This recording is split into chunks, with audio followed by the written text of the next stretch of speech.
مفتی صاحب، ابھی میاں والی میں ایک دردناک واقعہ پیش آیا اور آپ نے بھی دیکھا ہوگا، ایک شفاق باپ نے اپنی ایک 7 دن کی بیٹی کو کس طرح سے 5 گولیاں اس کے جسم میں پیوست کی.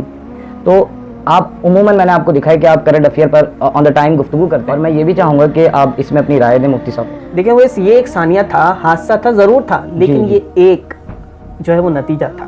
اب آپ اگر پوچھیں گے نتیجہ کیا تھا، کس چیز کا نتیجہ تھا، یہ ایک پروسیس اور ایک مرحلے سے گزرنے کے بعد یہ ایک نتیجہ آپ کے سامنے آیا. بالکل. اب وہ پروسیس، وہ مرحلہ کیا ہے وہ میں آپ کو عرض کرتا ہوں. دیکھیں جو لفظ ہوتا ہے نا، لفظ ہر ورڈ میں ایک امپیکٹ ہوتا ہے، ہر لفظ کی اپنی ایک تاثیر ہوتی ہے. جب آپ کسی کو بولیں کہ جناب گدھے لگ رہے ہو تو اسے غصہ آ گیا، اگر چلو گدھا ہے بھی نہیں پھر بھی اس کو فیل ہوگا لازمی طور پہ. اور اگر آپ اسے کہتے ہیں جناب آج تو شیر لگ رہے ہیں آپ، وہ خوش ہو گیا.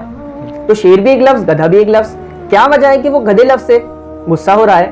کیونکہ گدھے کی بے وقوفی کی وجہ سے اس کی مثال دے دی گئی. اور ایک آپ نے اسے شیر بول دیا ہے، وہ بھی جانور، لیکن شیر کی بہادری کی وجہ سے وہ خوش ہو گیا. لفظ اپنے اندر ایک اثر رکھتا ہے، اور زبان سے نکلنے والے ہر لفظ میں چاہے وہ بولنے والا کوئی بھی کیوں نہ ہو، اپنا ایک امپیکٹ ہوتا ہے جو سامنے والے پہ ایک لازمی طور پہ پڑتا ہے. اب جو میں نے عرض کیا نا شروع میں کہ میں اسے سائیکولوجیکل پرسپیکٹو سے دیکھتا ہوں اس واقعے سے، وہ یہ ہے کہ اس معاشرے میں یہ جو ثانیہ اور حادثہ پیش آیا، یہ اس مرحلے سے گزرنے کے بعد ایک نتیجہ ہے جو آپ کے سامنے آیا، جو مرحلہ اس باپ پر گزر چکا ہے. آپ کیا سمجھتے ہیں اور دنیا سمجھتی ہے، معاشرہ سمجھتا ہے کہ یہ صرف باپ قاتل ہے اس بیٹی کا؟ ہاں سمجھیے، آپ خوشی سے سمجھیے اور آپ اسے سزا دیجیے، لیکن سزا دیجیے آپ اس ساس کو بھی کہ جس نے تانے دیے بیٹی نہ پیدا ہو.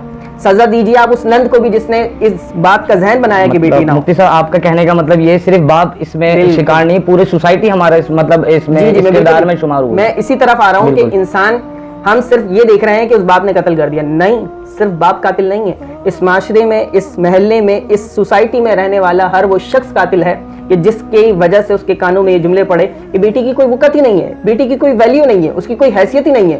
تو بیٹی کو ڈیگریڈ کرنے والے جو جملے اس کے کانوں اور سماعتوں سے ٹکرائے، بیٹی کا قاتل صرف باپ نہیں ہے، باپ بھی ہے.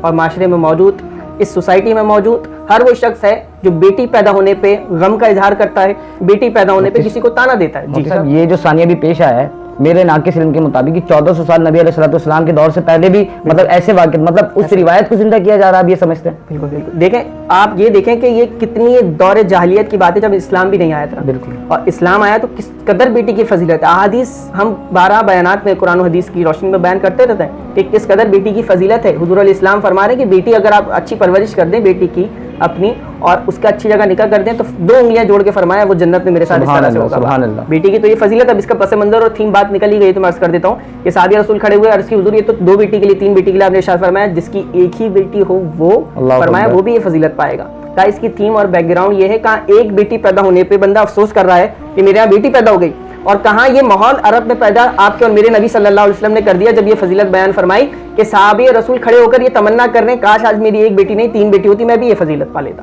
تو ہمیں سمجھنا چاہیے کہ بیٹی کی فضیلت روز روشن کی طرح آیا ہے، اور بہت زیادہ اللہ نے بیٹی کو فضیلت دی ہے. من حیث القوم کے مطابق اگر ہم سوچیں تو ایک انفرادی طور پر ہر شخص کی کس طرح سے تبدیلی ہوگی، اس کے بارے میں بھی ذرا آپ بتا دیں. جی میں یہی عرض کر رہا تھا. دیکھیں بات یہ آپ نے بہت خوبصورت اس سوال کو اٹھایا کہ اگر آپ چاہتے ہیں کہ آئندہ کبھی یہ نتائج سامنے نہ آئیں جسے میں ایک نتیجہ کہہ رہا تھا، تو آپ نے اور میں نے کرنا یہ ہوگا ہر بندے کو، ہر سننے والے کو اس بات کو کہ وہ اپنی ذات سے اس کی تبدیلی کو شروع کرے. ایک چھوٹی سی بات ہے، حضور علیہ السلام نے فرمایا بخاری شریف کے حدیث ہے فَلْيَقُلْ خَيْرًا، بات کہے تو اچھی کہے. اب دیکھیں میں اس کو سائیکولوجیکل پرسپیکٹو سے جوڑ رہا ہوں، جو میں نے بات کی ہے وہ ایسی نہیں نفسیاتی علم کہتا ہے، اور اب یہ حضور علیہ السلام کی حدیث بھی جڑ گئی. فرمایا فَلْيَقُلْ خَيْرًا، بات کہو تو اچھی کہو، اَوْ لِيَصْمُتْ، یا خاموش رہو. کیوں؟ وجہ یہ ہے کہ تم اچھا کہو گے تو سامنے والے پہ امپیکٹ بھی اچھا پڑتا ہے، اس کی تاثیر ہوتی ہے لفظوں میں، انسان کے وجود اس کے ذہن پر لاشعور پہ وہ تاثیر چھا جاتی ہے. تو اس لیے بات کہو تو اچھی کہو ورنہ خاموش رہو. ایک بات. دوسری بات، جب بھی آپ کسی کے اولاد ہونے والی ہو، چاہے وہ ساز چاہے وہ نند ہو، رشتہ دار ہو، آس پڑوس میں رہنے والے لوگ ہو، ہاں جی خوشخبری ہے بیٹی نہ دے اللہ، بس یہ کہ پہلا بیٹا ہونا چاہیے، وارث بھی تو بیٹا ہی ہوتا ہے، نسل بھی تو بیٹے سے چلے گی. یہ سارے جملے جو جب انسان کے بہت ہی مستقل طور پہ کانوں اور سماعتوں سے ٹکراتے ہیں تو پھر وہ فرسٹریشن کا شکار ہو جاتا ہے. پھر نتیجے میں اس طرح کے نتائج اور حادثے اور ثانیے وقوع پذیر ہوتے ہیں. خیال رکھیں میں اور آپ اور ہر سننے والا کہ جب بھی اپنی زبان سے بات نکالیں تو اچھی نکالیں، اور بالخصوص جب کسی کے اولاد ہونے والی ہو تو اسے یہ بات یاد دہانی کروا دیں آپ کہ جناب صرف اولاد کی صحت یابی کی دعا مانگے گا، بیٹا اور بیٹی تو اللہ کی دینے والی ذات ہے. بس اللہ صحت یابی والی اچھی درست اور صحت مند زندگی والی اولاد عطا کرے، نیک بخت والی. بہت خوبصورت گفتگو.